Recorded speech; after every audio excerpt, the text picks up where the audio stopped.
Hello दोस्तों, हम लक्ष्मीकांत के पॉलिटी के बुक को कवर कर रहे थे जिसमें लास्ट सेशन में हमने चैप्टर नंबर 45 जिसमें हमने स्टेट पब्लिक सर्विस कमीशन के बारे में बात की थी। आज हम चैप्टर नंबर 46 को डिस्कस करने वाले हैं जिसमें हम फाइनेंस कमीशन के बारे में बात करेंगे। तो दोस्तों, हमेशा की तरह इस पूरे चैप्टर को मैंने छोटे छोटे सब हेडिंग्स में डिवाइड कर दिया है, जिसमें सबसे पहले हम फाइनेंस कमीशन के बारे में कुछ बातें जानेंगे। फिर हम फाइनेंस कमीशन के कंपोजिशन के बारे में बात करेंगे कि इसमें कितने मेंबर्स होते हैं, उनके मेंबर्स का अपॉइंटमेंट कौन करता है, राइट। उसके बाद हम फाइनेंस कमीशन के फंक्शन के बारे में बात करेंगे और फिर हम फाइनेंस कमीशन के एडवाइजरी रोल के बारे में बात करेंगे। तो इस चैप्टर में इन चार सब हेडिंग्स के माध्यम से जो है वो जितनी ज़रूरी बातें हैं उन सारी ज़रूरी बातों को मैं आपके साथ कवर करूँगा। लेकिन इसके बाद मैं कॉन्सेप्ट एनरिचमेंट मटेरियल के तौर पे मैंने आपको 16th फाइनेंस कमीशन के बारे में और फिस्कल फेडरलिज्म क्या होता है, इन सब के बारे में काफ़ी डिटेल में मैंने इस चैप्टर में आपसे आपके लिए नोट्स बनाए हैं और उस नोट्स के माध्यम से मैं आपके साथ डिस्कस करूंगा। तो ये जो दो एक्स्ट्रा इन्फॉर्मेशन है आपके कॉन्सेप्ट को और ज़्यादा क्लियर करेंगे और आपके नॉलेज को और भी ज़्यादा एनरिच करेगी। तो आई एम योर दोस्त Rahul Sharma and I welcome you all to Rahul Sharma education. दोस्तों, सबसे पहले हम बात करते हैं फाइनेंस कमीशन के बारे में। तो हमारे देश के कॉन्स्टिट्यूशन के आर्टिकल 280 में ये लिखा हुआ है कि हमारे देश में एक फाइनेंस कमीशन होना चाहिए जो कि एक क्वासाई जुडिशियल बॉडी होगी। अब चूंकि ये कॉन्स्टिट्यूशन में मेंशन है इसलिए फाइनेंस कमीशन एक कॉन्स्टिट्यूशनल बॉडी है, ये आपको ध्यान में रखना है। कॉन्स्टिट्यूशनल बॉडी, ठीक है। अब फाइनेंस कमीशन को कॉन्स्टिट्यूट करने की पावर प्रेसिडेंट के पास होती है और प्रेसिडेंट हर 5 साल पे इस फाइनेंस कमीशन को कॉन्स्टिट्यूट करता है। लेकिन आपको ध्यान में ये रखना है कि प्रेसिडेंट अगर चाहे तो 5 साल से पहले भी उसे ज़रूरत लगे तो वो फाइनेंस कमीशन को कॉन्स्टिट्यूट कर सकता है। ओके। करेंटली आप देखें 16 फाइनेंस कमीशन हमारे देश में 2026 से लेके 31 तक काम करेगा। इसके बारे में हम बात करेंगे काफ़ी डिटेल में। और इसके चेयरमैन होंगे डॉक्टर अरविंद पनगड़िया, जो कि फॉर्मर वाइस चेयरमैन भी है नीति आयोग के। नीति आयोग ने दोस्तों 2015 में जो पहले हमारा प्लानिंग कमीशन था उस प्लानिंग कमीशन को रिप्लेस किया था, ठीक है। तो ये आप चीज़ें ध्यान में रख सकते हैं। चलिए, अब हम बात करते हैं फाइनेंस कमीशन के कंपोजिशन के बारे में। तो फाइनेंस कमीशन में टोटल 5 मेंबर्स होते हैं। एक चेयरमैन होता है, इसके अलावा बाकी 4 अदर मेंबर्स होते हैं और इन सारे मेंबर्स को अपॉइंट करने की पावर प्रेसिडेंट के पास होती है। ये सारे मेंबर तब तक अपने ऑफिस पे बने रहते हैं जब तक कि प्रेसिडेंट जो है उनको डिसाइड करता है, यानी इन मेंबर्स का टर्म क्या होगा, ये कितने टाइम तक अपने ऑफिस में बने रहेंगे, इस बात को प्रेसिडेंट अपने ऑर्डर में स्पेसिफाई करता है, ठीक है। और ये सारे मेंबर्स रीअपॉइंटमेंट के लिए भी एलिजिबल होते हैं, यानी एक बार अगर वो फाइनेंस कमीशन का मेंबर बन गए हैं तो दोबारा भी वो फाइनेंस कमीशन का मेंबर बन सकते हैं। ये चीज़ आपको ध्यान में रखनी है। अब इन सारे मेंबर्स को अपॉइंट करने के लिए कुछ क्वालिफिकेशंस की ज़रूरत पड़ती है। तो ये क्वालिफिकेशंस क्या होंगे या कौन से मैनर में इन सारे मेंबर्स का अपॉइंटमेंट किया जाएगा या सिलेक्शन किया जाएगा, इन सारी चीज़ों को डिटरमिन करने की पावर पार्लियामेंट के पास है, ठीक है, नॉट प्रेसिडेंट। आपको ध्यान में रखना है। तो पार्लियामेंट ने कहा है कि चेयरमैन को एक ऐसा पर्सन होना चाहिए जिसको पब्लिक अफेयर्स में काफ़ी ज़्यादा एक्सपीरियंस हो। साथ ही साथ जो 4 अदर मेंबर्स होते हैं उनको उनके भी क्वालिफिकेशंस के बारे में पार्लियामेंट ने डिटरमिन किया है और उनके क्या-क्या क्वालिफिकेशंस होने चाहिए आपको यहाँ अपनी स्क्रीन पर दिख रहा होगा। सबसे पहला तो जो अदर मेंबर है उनको या तो हाई कोर्ट का जज होना चाहिए या हाई कोर्ट का जज के तौर पे अपॉइंट होने के लिए क्वालिफाइड होना चाहिए। मीन्स हाई कोर्ट का जज बनने के लिए जिन क्वालिफिकेशंस की ज़रूरत होती है या तो वो क्वालिफिकेशंस होने चाहिए या वो ऑलरेडी हाई कोर्ट का एक जज होना चाहिए, ठीक है। दूसरी चीज़ जो है कि कोई ऐसा पर्सन जिसके पास फाइनेंस और गवर्नमेंट के अकाउंट से रिलेटेड स्पेशलाइज्ड नॉलेज हो तो वो फाइनेंस कमीशन का मेंबर बन सकता है। साथ ही साथ अगर किसी पर्सन को फाइनेंस कमीशन का मेंबर बनना है तो फाइनेंशियल मैटर्स में और फाइनेंशियल एडमिनिस्ट्रेशन में उसके पास वाइड एक्सपीरियंस होना चाहिए, तभी वो फाइनेंस कमीशन का मेंबर बन सकता है। और इसके अलावा आप देखें कि उसको अगर इकोनॉमिक्स का एक स्पेशल नॉलेज हो किसी पर्सन को तो भी वो फाइनेंस कमीशन का मेंबर बन सकता है। तो ये 4 अदर मेंबर्स के लिए क्वालिफिकेशंस हमारे पार्लियामेंट ने डिटरमिन किए हैं जो आपको ध्यान में रखने हैं। तो ये तो दोस्तों फाइनेंस कमीशन का कंपोजिशन हो गया। अब हम बात करते हैं फाइनेंस कमीशन के फंक्शंस के बारे में। तो सबसे पहला इसका फंक्शन है सेंटर और स्टेट के बीच में टैक्सेस का डिस्ट्रीब्यूशन करना।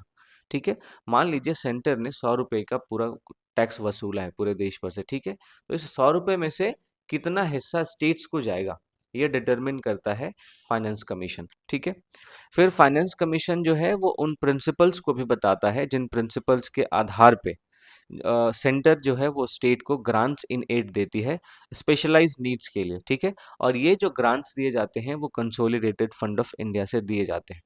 अब आप मुझे कमेंट सेक्शन में ये बता सकते हैं कि कंसोलिडेटेड फंड ऑफ इंडिया हमारे कॉन्स्टिट्यूशन के किस आर्टिकल में मेंशन्ड है, क्योंकि इससे पहले भी सवाल पूछे जा चुके हैं। ठीक है, उसके बाद अगला जो फाइनेंस कमीशन का फंक्शन है कि वो कंसोलिडेटेड फंड ऑफ स्टेट को और ज़्यादा ऑगमेंट करने के लिए ऐसे मेजर्स को बताता है जिसकी वजह से जो है वो स्टेट कंसोलिडेटेड फंड में और ज़्यादा बढ़ोतरी होगी और फिर वो पंचायत और म्यूनिसिपैलिटीज़ के लिए अच्छे तरीके से फंड दे पाएंगे, है ना।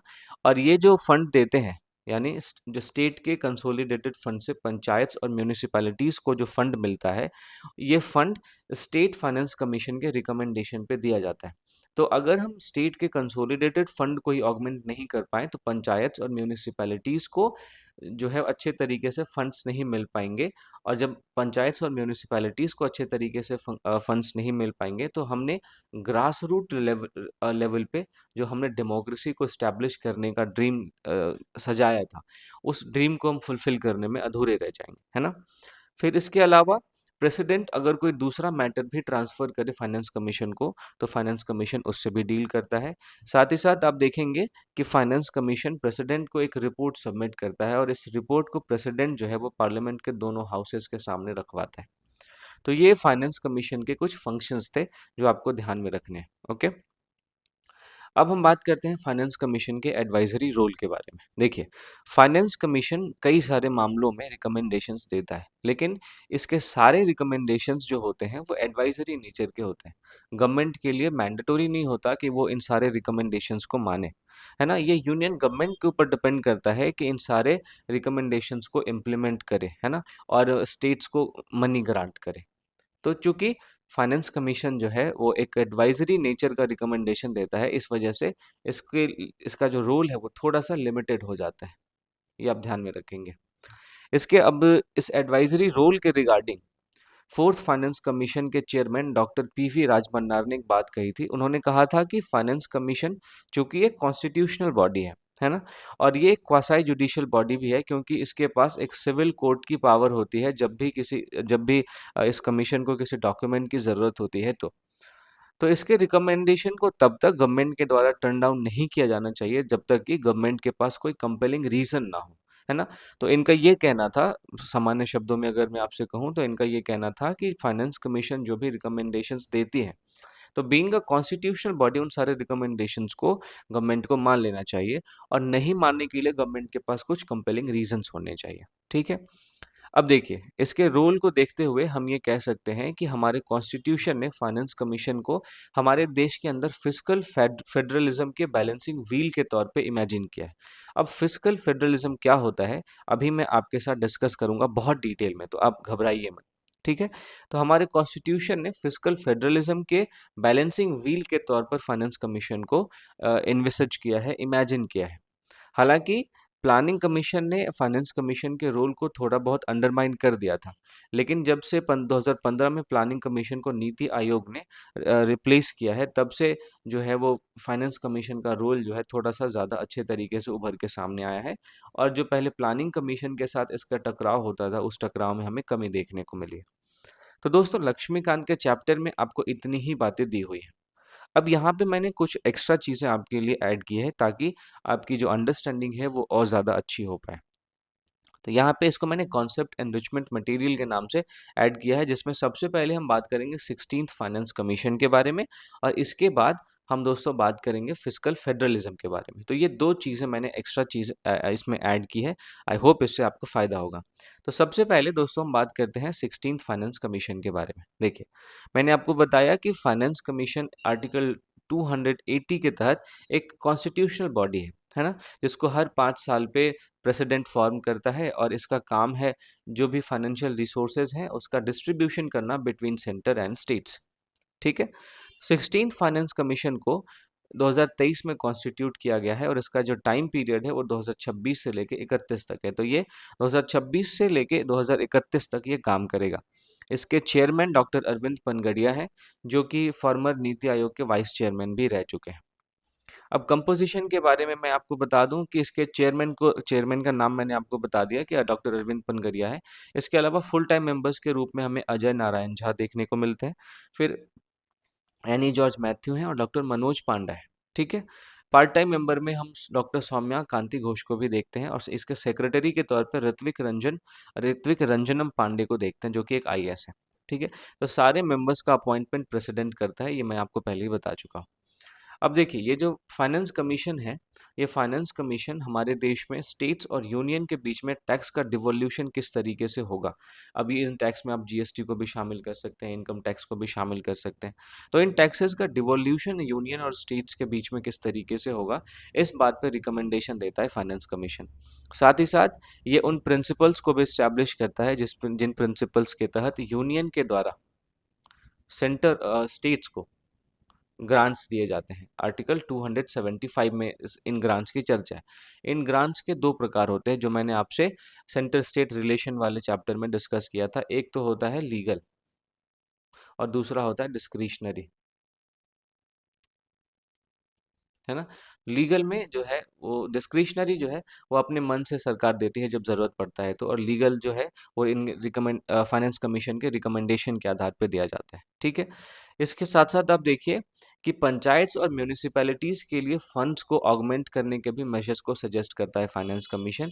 साथ ही साथ जो डिजास्टर मैनेजमेंट एक्ट 2005 है, इसके लिए भी फाइनेंसिंग की बात करता है ये एक्ट, क्योंकि हाल के कुछ टाइम में आप देखेंगे क्लाइमेट चेंज की वजह से काफ़ी ज़्यादा हमें नेचुरल डिजास्टर्स देखने को मिलते हैं, चाहे वो लैंडस्लाइड हो, चाहे वो आप देखेंगे कि अर्बन फ्लडिंग हो।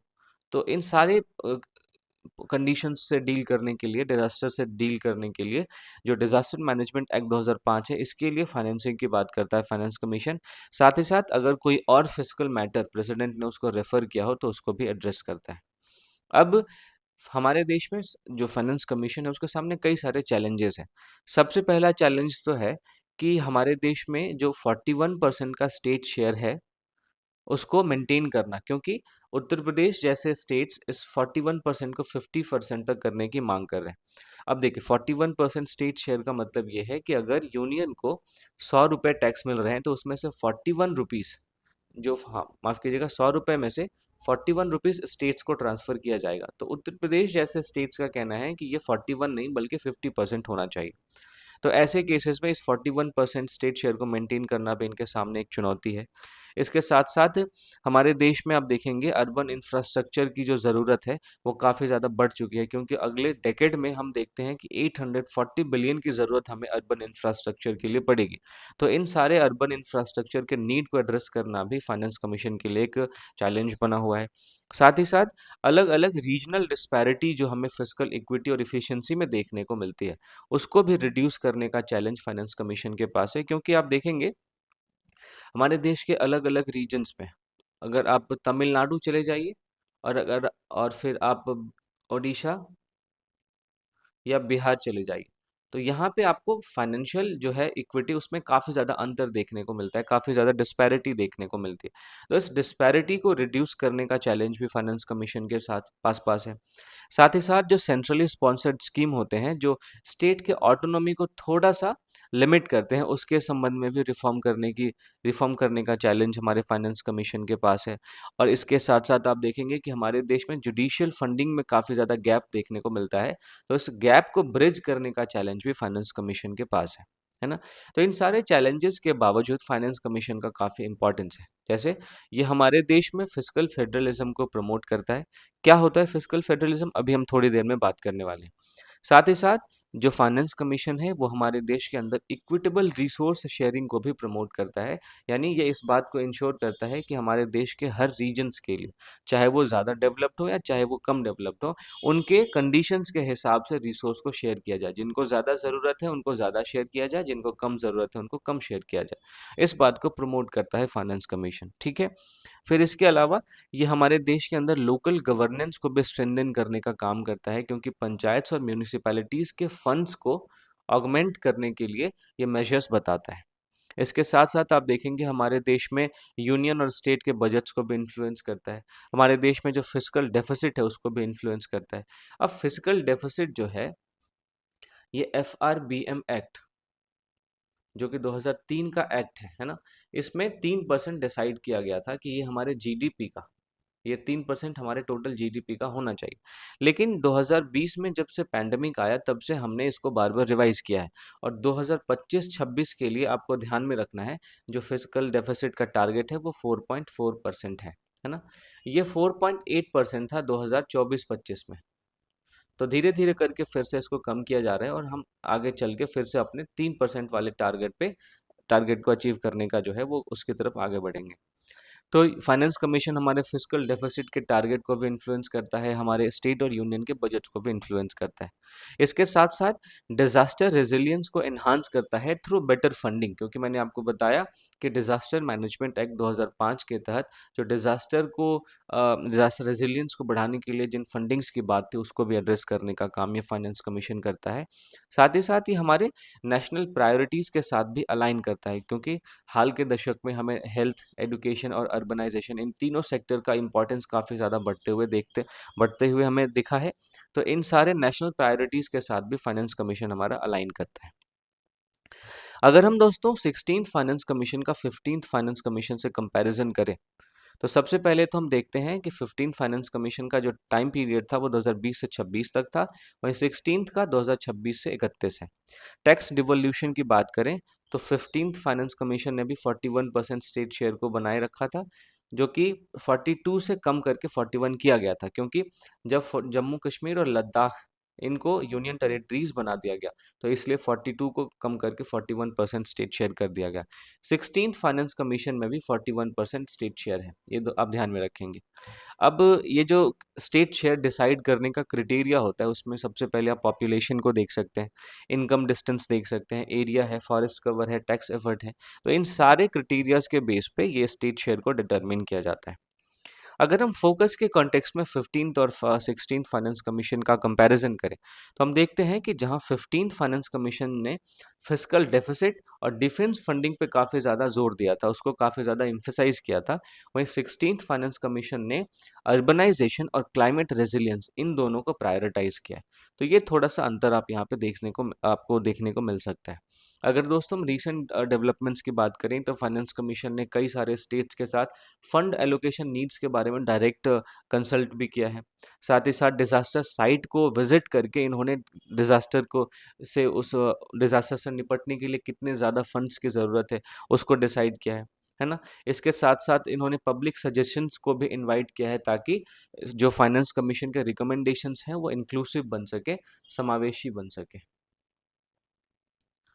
ठीक है, तो इस तरीके से हम रीसेंट डेवलपमेंट्स देखते हैं। तो हम फाइनेंस 16th फाइनेंस कमीशन के कुछ रिकमेंडेशंस को एक्सेप्ट करते हैं, क्योंकि जो करंट सिनेरियोस चल रहा है, जो हमारी नेशनल प्रायोरिटीज़ में चेंजेस आ रहे हैं उसके साथ फाइनेंस कमीशन अलाइन करता है ना। तो हम ये एक्सपेक्ट कर सकते हैं कि 16th फाइनेंस कमीशन जो है वो 41% का स्टेट शेयर मेंटेन करेगा सेंट्रल टैक्सेस में। साथ ही साथ वो हेल्थ, एजुकेशन और रूरल इंफ्रास्ट्रक्चर के लिए ग्रांट्स को भी इंक्रीज करने की तरफ बात कर सकता है। इसके अलावा अर्बनाइजेशन को और अर्बन लोकल बॉडीज़ के फंडिंग को भी बूस्ट करने की ये बात कर सकता है। साथ ही साथ डिज़ास्टर मैनेजमेंट फंडिंग में रिफॉर्म की बात कर सकता है, और हमारे देश में जो प्रॉपर्टी टैक्स कलेक्शन है और जो स्टेट का फाइनेंशियल अकाउंट्स है उसको इम्प्रूव और उसको प्रमोट करने की भी ये बात कर सकता है। तो दोस्तों इस तरीके से हम कह सकते हैं कि जो 16th फाइनेंस कमीशन है वो हमारे देश के फिजिकल फेडरलिज्म के लिए और इक्विटेबल ग्रोथ के लिए, जो 2026 से 31 तक जिसका टाइम पीरियड है, उसके लिए काफ़ी ज़्यादा ज़रूरी है, क्योंकि ये हमारे देश के अंदर टैक्स डिवोल्यूशन को, ग्रांट्स को और लोकल गवर्नेंस को इन्फ्लुएंस करने का काम करता है। सॉरी, तो दोस्तों ये 16th फाइनेंस कमीशन के बारे में सारी बातें थी जो आपको अपने एग्जाम पॉइंट ऑफ व्यू से जाननी चाहिए। अब हम बात करते हैं फिस्कल फेडरलिज्म के बारे में। ये एक पूरी तरह से मेंस का टॉपिक है, ये आप ध्यान में रखेंगे। तो फिस्कल फेडरलिज्म को समझे बिना आप इस टॉपिक से जो भी क्वेश्चन आएंगे उसको अच्छे तरीके से डील नहीं कर सकते। तो आखिर फिस्कल फेडरलिज्म क्या होता है? तो फिस्कल फेडरलिज्म को समझने से पहले सबसे पहले हमें समझना पड़ेगा एक बारी फिर से कि फेडरलिज्म क्या होता है दोस्तों। फेडरलिज्म का सीधा सीधा मतलब होता है डिस्ट्रीब्यूशन ऑफ पावर बिटवीन जो हमारे गवर्नमेंट के अलग अलग लेवल्स हैं। हमारे देश में यूनियन और स्टेट लेवल दो पे गवर्नमेंट है, साथ ही साथ हमें लोकल सेल्फ गवर्नमेंट भी देखने को मिलता है। ठीक है, तो इन सारे गवर्नमेंट के अलग अलग लेवल्स के बीच में पावर का डिस्ट्रीब्यूशन ही फेडरलिज्म है। तो अगर हम फाइनेंशियल स्फेयर में इस पावर के डिस्ट्रीब्यूशन को हम समझते हैं, तो इसी फाइनेंशियल स्फेयर में जब सरकार के अलग अलग लेवल्स के बीच में पावर्स का और रिस्पॉन्सिबिलिटीज का डिस्ट्रीब्यूशन होता है, तो हम इसी को फिस्कल फेडरलिज्म कहते हैं। तो फिस्कल फेडरलिज्म का मतलब होता है कि डिफरेंट लेवल्स ऑफ गवर्नमेंट के बीच में फिस्कल रिस्पॉन्सिबिलिटीज का और फिस्कल पावर्स का डिस्ट्रीब्यूशन या डिवीजन। क्यों? ताकि हम अपने देश के अंदर एफिशिएंट रिसोर्स एलोकेशन को इंश्योर कर सकें, हमारे देश के अंदर रिसोर्स का इक्विटेबल डिस्ट्रीब्यूशन इंश्योर कर सकें और हमारे देश में हम इकोनॉमिक स्टेबिलिटी ला सकें। तो ये होता है फिस्कल फेडरलिज्म। ठीक है, फिस्कल फेडरलिज्म में हम देखते हैं रेवेन्यू की शेयरिंग देखने को मिलती है, एक्सपेंडिचर जो रिस्पॉन्सिबिलिटीज होती है उसकी शेयरिंग देखने को मिलती है, साथ ही साथ जो रीजनल डिस्पैरिटीज होती है उसको बैलेंस करने के लिए यूनियन गवर्नमेंट के द्वारा स्टेट गवर्नमेंट को ग्रांट्स भी दिए जाते हैं। हाँ, ताकि जो कोऑपरेटिव गवर्नेंस है उसको प्रमोट किया जा सके। तो हमारे देश के अंदर कॉन्स्टिट्यूशन भी फिस्कल फेडरलिज्म को गाइड करता है अलग अलग आर्टिकल्स के माध्यम से। आप जिसको 268 से लेकर 280 के बीच में देख सकते हैं, और इसको ऑपरेशनलाइज कई सारे इंस्टीट्यूशंस करते हैं जिसमें आपको फाइनेंस कमीशन एक इम्पॉर्टेंट रोल प्ले करता हुआ दिख सकता है। इसके साथ साथ जीएसटी काउंसिल को भी आप कंसिडर कर सकते हैं। तो अगर हम फिस्कल फेडरलिज्म के की फीचर्स की बात करें तो सबसे पहले हम देखते हैं इसमें रेवेन्यू शेयरिंग होता है। इसमें आप देखेंगे यूनियन और स्टेट्स के बीच में डिस्ट्रीब्यूशन ऑफ टैक्सेस हमें देखने को मिलता है। इन टैक्सेस में आप जीएसटी देख सकते हैं, इनकम टैक्स देख सकते हैं। इसके साथ साथ जो फाइनेंशियल ट्रांसफर किए जाते हैं स्टेट्स के स्पेसिफिक नीड्स के लिए उसमें वो भी हमें देखने को मिलता है, जिसे हम ग्रांट्स इन एड कहते हैं। और ये grants in aid union government से स्टेट गवर्नमेंट की तरफ होता है। ये grants in aid union government से लोकल सेल्फ गवर्नमेंट की तरफ होता है और स्टेट गवर्नमेंट से भी लोकल सेल्फ गवर्नमेंट की तरफ होता है। इसके साथ साथ आप देखेंगे फिस्कल फेडरलिज्म के लिए हमारे पास स्टेट्स में कई सारे ऑटोनॉमी भी दिए हुए हैं, क्योंकि स्टेट्स को भी रेवेन्यू को रेज करने की पावर दी गई है। इसमें कई सारे स्टेट टैक्सेस भी इंक्लूड है।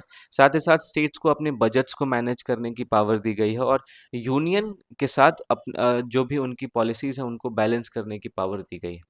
इसके अलावा आप देखेंगे कि फिस्कल फेडरलिज्म जो है वो इक्विटी एंड एफिशिएंसी की भी बात करता है, क्योंकि फिस्कल फेडरलिज्म से जो स्टेट हैं उनको एडिक्वेट फंड्स मिलते हैं और इस एडिक्वेट फंड्स के माध्यम से वो फिस्कल डिसिप्लिन को इंसेंटिवाइज कर सकते हैं।